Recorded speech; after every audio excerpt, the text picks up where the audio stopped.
Well, thank you very much, Andrew, and to Asialink and to Bloomberg for the opportunity to address you here today prior to my attending the G20 Leaders Summit this weekend. Can I particularly thank you, Andrew? There are a few people who have done more to advance Australia's trade interests. I'd argue none more so than Andrew Robb. It was my great pleasure to serve with Andrew in the cabinet, but to be a close friend of his over a much longer period of time. And I thank him for his service to our country, which continues. I see that his travel schedule has been maintained out of Parliament as it was in, where as Treasurer, I'm pretty sure he qualified for foreign resident tax status for a fairly long period of time, and he may well still to this day, I'm not sure. You'll have to ask his accountant. But that's only, I think, a demonstration of just how much time Andrew spent on the road and continues to this day promoting our incredible opportunities and our linkages and the friendships that we have. Friendships that Andrew developed prior to coming into politics, being in politics, friendships that are genuine and deep and that have been maintained regardless of what role he has performed. Now today, and thank you also to Bloomberg. This has always been a great forum to present at, which I've taken advantage of on many opportunities in various roles. So I very much thank Bloomberg for the opportunity again to be here today for that long journey from a few floors down. I want to talk today about our plan to foster an open, inclusive and prosperous Indo Pacific, consistent with our national interests. And I want to set out the principles consistent with our national values that will govern and guide my government's engagement with the Indo Pacific region. Why? Because the Indo Pacific is where we live. It's where we have our greatest influence and can make the most meaningful impact and contribution. It's the region that will continue to shape our prosperity, our security, and our destiny. It's the region, together with our allies, and especially the United States, where our people made great sacrifice, where our peace was threatened. It's the region that has accounted for 2/3 of global growth over the last decade. It is home to more than half the world's population. It's the destination for more than 3/4 of our two-way trade. It embraces our Pacific family, with whom we have a special relationship and responsibility, our close neighbours, our major trading partners, our alliance partners, and the world's fastest growing economies. And on that note, I welcome the Deputy Prime Minister. It's great to have you here, Michael. Thank you very much. So where else would we want to be as Australians? Where else would Australia want to be? During the early years of our nation, our geography seemed to be quite a burden. But today I think we can appreciate now that it has proved to be an enormous blessing. While comfortably understated in our approach, consistent with who we are as Australians, we do not, though, underestimate our influence, especially if we choose to focus and target our contributions where we can have the greatest impact. Our economy has grown faster than any other advanced economy over the last 28 years. Australia is alone amongst advanced economies in enjoying uninterrupted growth over this period. We are one of only 10 countries globally with a AAA credit rating from all key agencies. We host 10,000 foreign-owned businesses and $3.7 trillion in foreign investment. We rank 3rd as a destination for foreign students and 7th as a tourist destination. We play a critical role in underpinning the resource, energy and food security of East Asia. We are the 4th largest pension market. Our funds management sector is the 6th largest in the world. We are a standard bearer for democracy and the rule of law.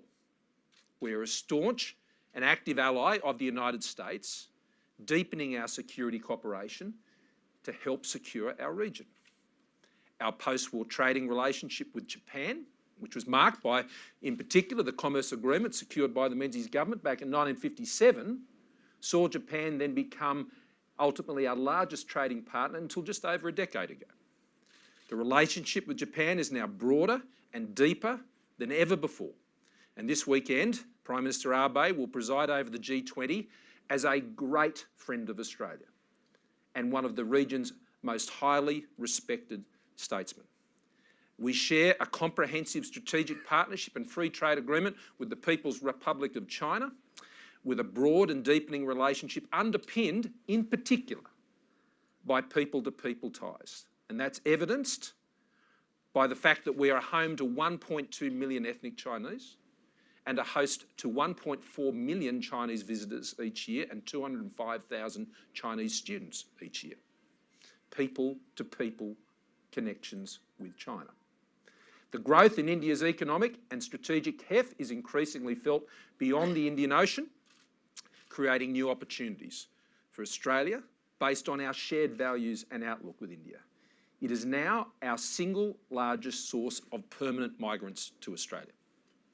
And our special relationship with ASEAN, since its inception, has plugged Australia into a critical network of independent and dynamic developing economies who are working together to create their own norms and rules for interregional trade growth, critical to the interests of all countries in the Indo Pacific.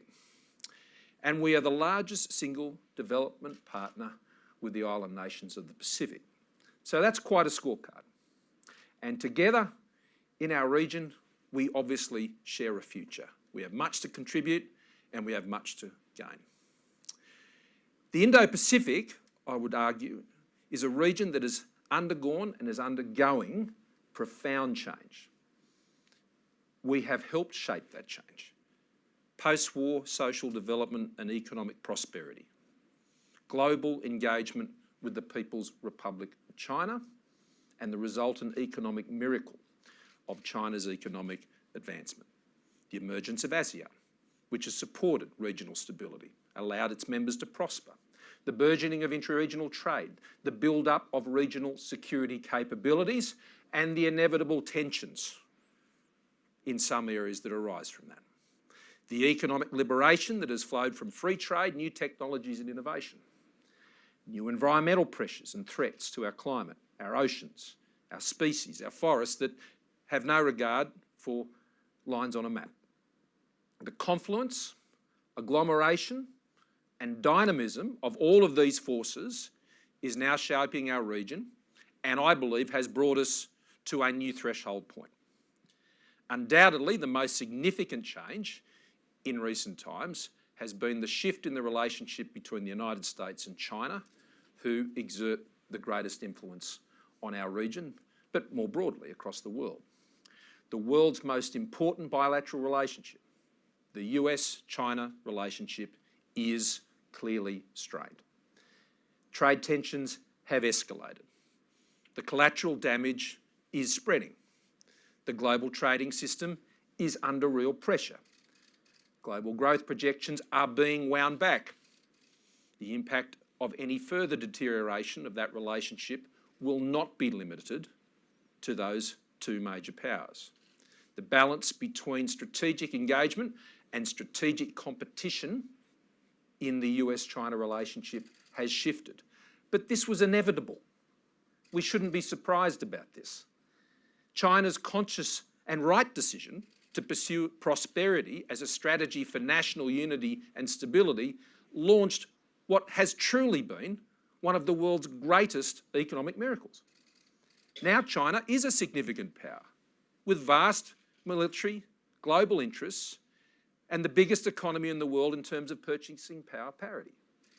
It is important to acknowledge that this success, though, was made possible by the active and strategic engagement of the United States and the wider global community. Firstly, through an enthusiastic bilateral exchange, began in the 70s, and then by supporting access to the global rules-based trading system through China's accession to the WTO in 2001, which gave it much better access to the markets of 154 member economies. Now, this also required that process reforms from China, economic reforms, that also supported its economic expansion. China is now the major trading partner of more than 50 countries, including Australia. In 1980, China's trade with the outside world amounted to less than 40 billion. By 2015, it had increased 100-fold to $4 trillion. China is the largest holder of foreign US currency reserves. China's economic rise, though, has not been a zero-sum game or just for China. This has especially been true in Australia's case, but also for the United States. That is why Australia has always and will continue to welcome China's economic growth and the things that lead to that. However, the ground, as I've said, is shifting and has shifted. It is now evident that the United States believes that the rules-based trading system in its current form is not capable of dealing with China's economic structure and policy practices. And many of those concerns are legitimate and are shared by Australia. Forced technology transfer is not fair. Intellectual property theft cannot be justified, regardless of where it's done. Industrial subsidies, under the model, do promote overproduction. China's rise has now reached also what I'd describe a threshold level of economic maturity. That was the point. That was the objective. While we acknowledge that certainly large parts of China are still to realise that prosperity, it is also true that its most significant and most successful provinces, some of which are much larger, in fact many of which are much larger than many developed nations, including Australia, has reached and even exceeds the economic sophistication of its global competitors. Now, that's something that should be celebrated. That's something that should be acknowledged. But that comes with some new responsibilities, because at the same time, those economies are competing with others with concessions, whether they be on trade or environmental obligations or other terms that are not available to those countries with which they're competing. So our current trading system seems not capable really of acknowledging this, and let alone resolving these issues. These are not offered as criticisms, they're basically just offered as a simple assessment and observation of what's just there. The rules-based system is obviously then in need of urgent repair if it is to adequately respond to these new challenges, including the rise of large emerging economies and changing patterns of trade and emerging technologies. So our prosperity, and that of all those nations of the Indo Pacific, depends strongly then on maintaining an open global economy and a rules-based trading system. But I'd say, as Prime Minister Lee did recently, that needs some modernisation in order to cope with it. It's based on norms and assumptions set decades and decades ago. It will also depend on a positive, productive and cooperative bilateral relationship between China and the United States. That is a prerequisite, really, to get this sorted. And that will require what I describe as the exercise of special responsibilities of these great and significant powers to resist a narrow view of just their own interests. And I would say that it won't be the first time that's been required of great powers and significant powers, and it's not the first time that such responsibilities have been demonstrated in the past. In 1951, George Kennan wrote in American Diplomacy, "If our purposes and undertakings here at home are decent ones, unsullied by arrogance or hostility towards other people or delusions of superiority, then the pursuit of our national interests can never fail to be conducive to a better world." 1951. That statement was made at a time when the United States was in the process of building a new world order, with institutions and common rules unashamedly seeking to secure prosperity as a bulwark against what I can only describe as the madness that saw 60 million people killed and slaughtered, including 45 million civilians during the Second World War. And according to some estimates, that included up to 20 million Chinese. And we know from our estimates, 419,000 Americans and almost 40,000 Australians. They're sobering figures. This new world order was the dividend of the peace that was bravely won none more so by the United States. And of course, Australia and allies played a very big part. And they understood that with that great power that came from that required great responsibility of them. Now, the principles of this new order reflected the values and aspirations of its architects. It was also informed, I would stress, by the failures of the pre-war institutions and mindsets that saw emerging and recovering economies become frustrated, giving rise to the most evil of nationalist ideologies to take hold. And we all know where that ended.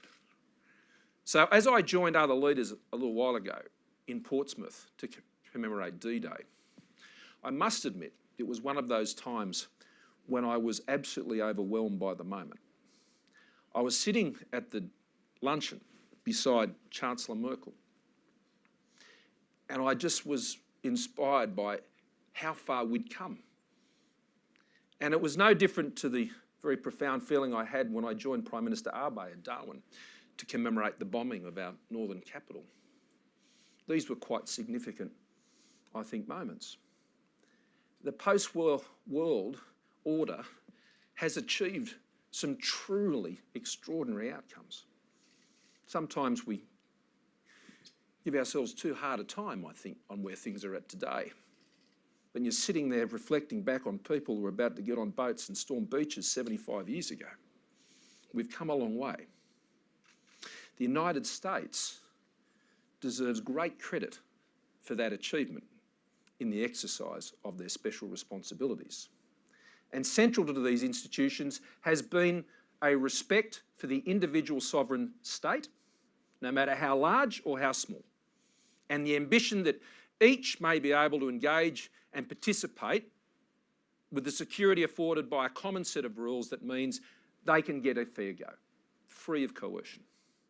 And like any nation, the United States is not perfect, but it does have form in being able to look beyond its own horizon and to see a bigger picture. The United States has demonstrated an understanding that the responsibilities of great power are exercised in their restraint, freely subjecting itself to higher order rules, their accommodation of other interests, and indeed their benevolence. Such power supports the independence and sovereignty of other nation states and affords protection beyond its own interests in the knowledge that this is necessary to maintain the peace and stability that ultimately underpins their own prosperity. They have skin in that game. The level of global interconnectedness today means this has never been more true. As a rising global power, China also now has these additional responsibilities. The two go together. It is a mark of how far they themselves have come. It is therefore important that the US-China trade tensions are resolved in this broader context of these special and additional power responsibilities in a way that is, of course, WTO consistent and does not undermine the interests of other parties, including Australia. The accumulation of issues that have led to these tensions must be acknowledged. They must be addressed. They must be resolved at the negotiating table in a way that reinforces open and inclusive global trading systems. And like all of us, China and the US have a strong interest and a special responsibility to modernise and support the system that has delivered unprecedented growth in national wealth and living standards over particularly the last 2 decades. Now, we can support these efforts and outcomes by rejecting what I call the fatalism of increased polarisation, and by resisting the analyses that only sees all of these issues through a binary prism. It's in no one's interest in the Indo Pacific to see an inevitably more competitive US-China relationship become more adversarial in character. All nations in our region, not just Australia, are having to adjust to this period of great power competition. Japan, India, New Zealand, Vietnam, Singapore, Indonesia, Papua New Guinea, Australia.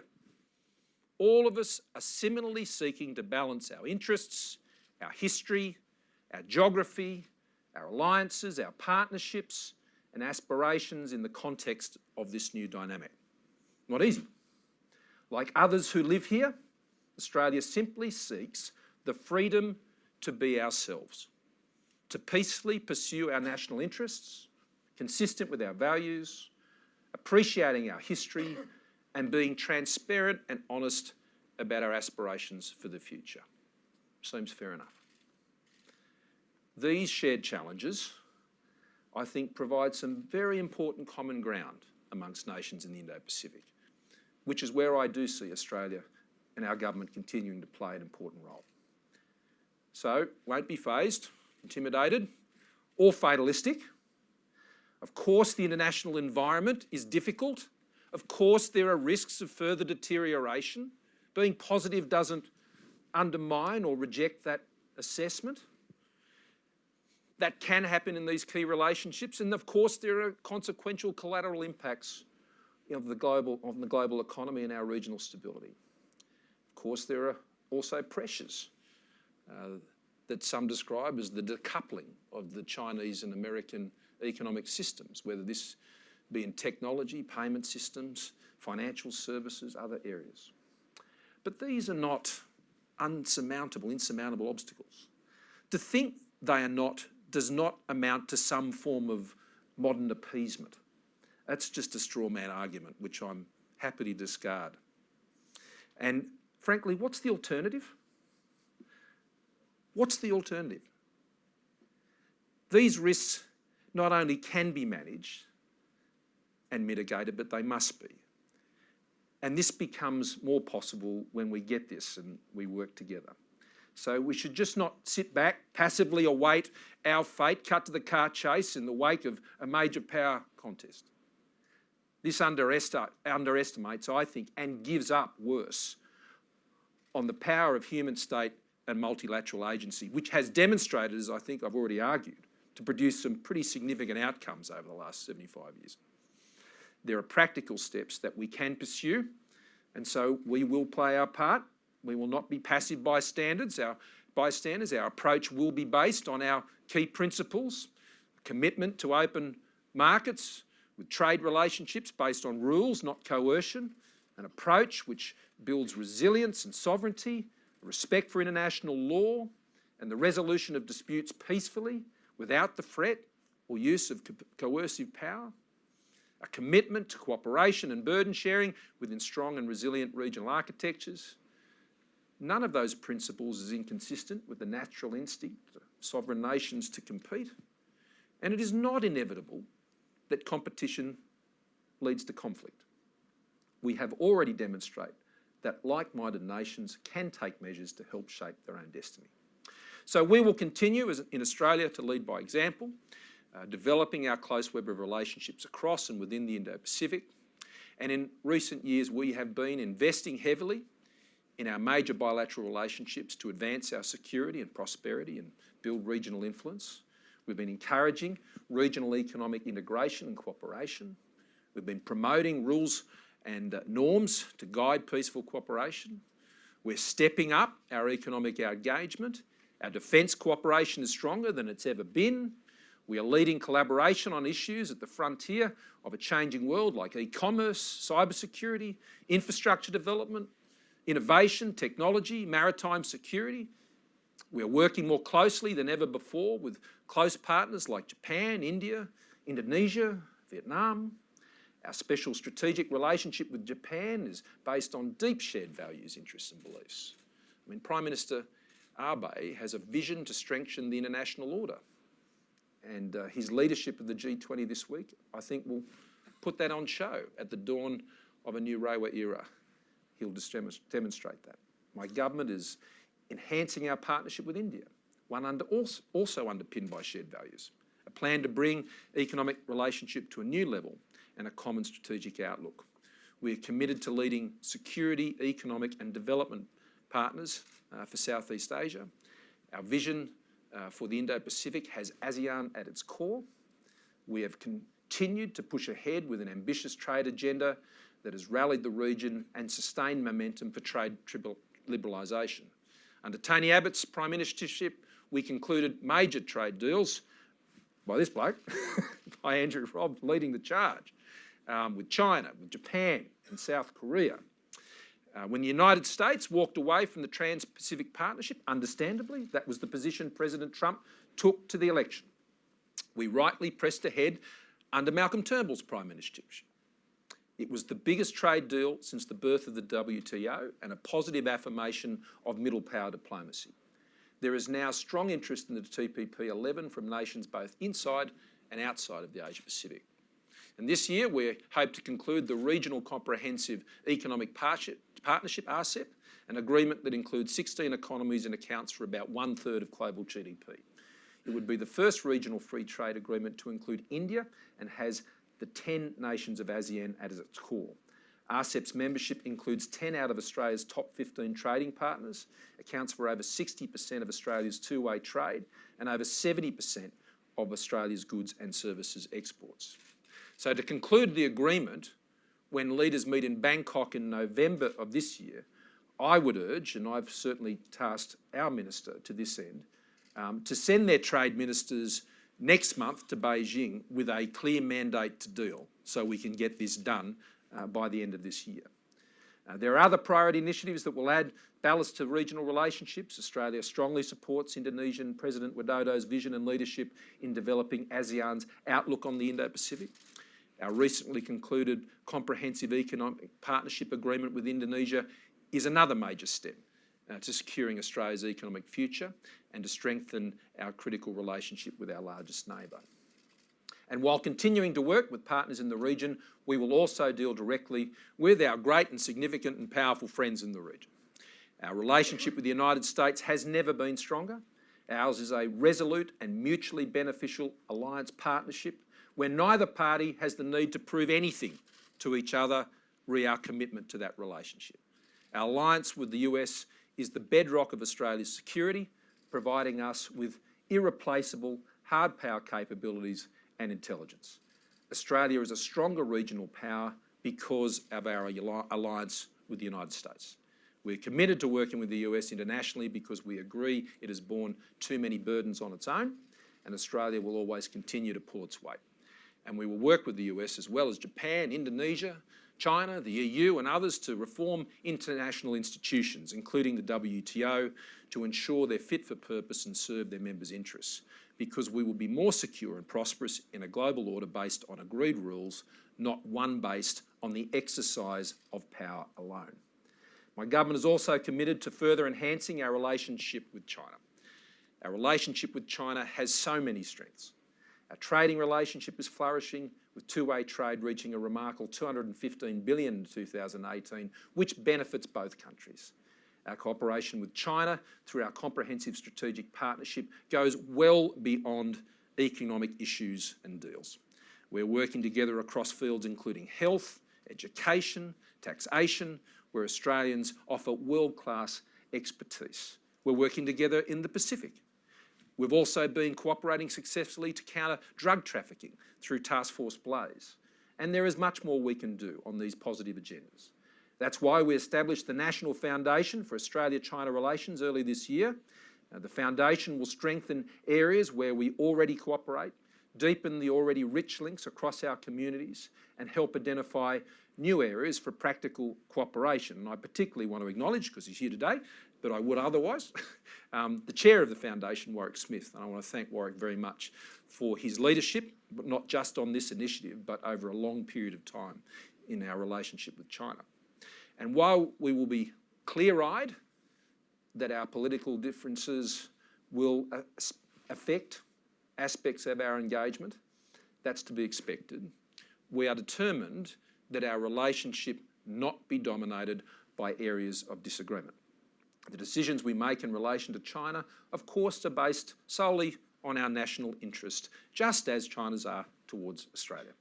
And these are sometimes hard calls that are made, but they are always designed and always to leave large scope for cooperation on common interests and to recognise the importance of China's success. The success is good for China and it is very good for Australia. McKinsey estimates that some 2.6% of consumption in the rest of the world is imported from China compared with 0.8% in 2000. So it's pretty obvious. Chinese imports now account for 2% of gross output of the rest of the world, compared with 0.4% in 2000. So we welcome that. We welcome Chinese investment. We have always welcomed it for decades. This is not new. The stock of Chinese investment in Australia in 2018 was more than 8 times larger than it was a decade ago. But it is not our single largest investor. It ranks behind the United States, Japan, UK, the Netherlands. It is growing, but these other nations remain the dominant stock of investment in Australia. Australia has the most liberal foreign investment regime in our region. It is not possible for Australia to invest in China in the way Chinese investments are made here, and perhaps that will change someday, but our policy is not framed on some context of reciprocity. It's defined on our national interest. We retain sovereignty, as all would expect, over all of these investments, especially in relation to strategic and national security considerations. But where such issues are satisfied, we would be mugs. Mugs, only harming our own economic interests if we were to deny our economy access to this capital. That is why we operate a non-discriminatory approach to investment screening. And investment screening is not exclusive to Australia. It's done by many countries, most in fact, including China. The infrastructure needs of our region are also enormous, and Australia welcomes the contribution that Belt and Road Initiative can make to regional infrastructure investment and to regional development. And we support regional investments with commercial merit that meet genuine market need and international standards, and including on transparency and debt sustainability. Finally, a key pillar of our Indo Pacific engagement is our Pacific Step Up. And I'm so pleased to see how well that is received and supported, as we've seen in the Lowy survey today, by the Australian people. We have returned the Pacific to where it should be, front and centre of Australia's strategic outlook, our foreign policy and our personal connections, and particularly with our ODA program. This is where we have special responsibilities of what I've described as our Pacific family, our Vavale, our Wantok, our Whanau. It is a fundamental building block of our engagement with the Indo-Pacific. A South Pacific that is secure strategically, stable economically, independent and sovereign politically. It is where Australia can make the biggest difference through our initiatives, including the Australian Infrastructure Financing Facility for the Pacific, our labour market programs and undersea cable projects, for example. A strong, stable region keeps us more secure and enables our economies to grow and our peoples to prosper. So today I've focused principally on the economic dimensions of our regional relationships and engagement strategy. On other occasions, I will address these issues from the perspective of our strategic security and defence interests, but also in turn from the perspective of our environmental objectives and our development cooperation objectives, which are equally important. I've done so consistent, though, with the priority I have assigned on building our economy to secure the future of Australians, as I put to the people at the last election. But for today, let me close by making the following observations, very briefly. There are gathering clouds in the global economy. The trading relationship between the world's two most important economies is under serious strain. But an ever-worsening trajectory in this relationship is not inevitable. We all have responsibilities to deepen patterns of cooperation, especially in the Indo-Pacific. Australia is ready to play its part. We embrace free trade, global engagement, and an international system where we agree rules, stick to them, and always honour our commitments. That is the surest path to an open, stable and prosperous Indo-Pacific. Thank you very much for your attention.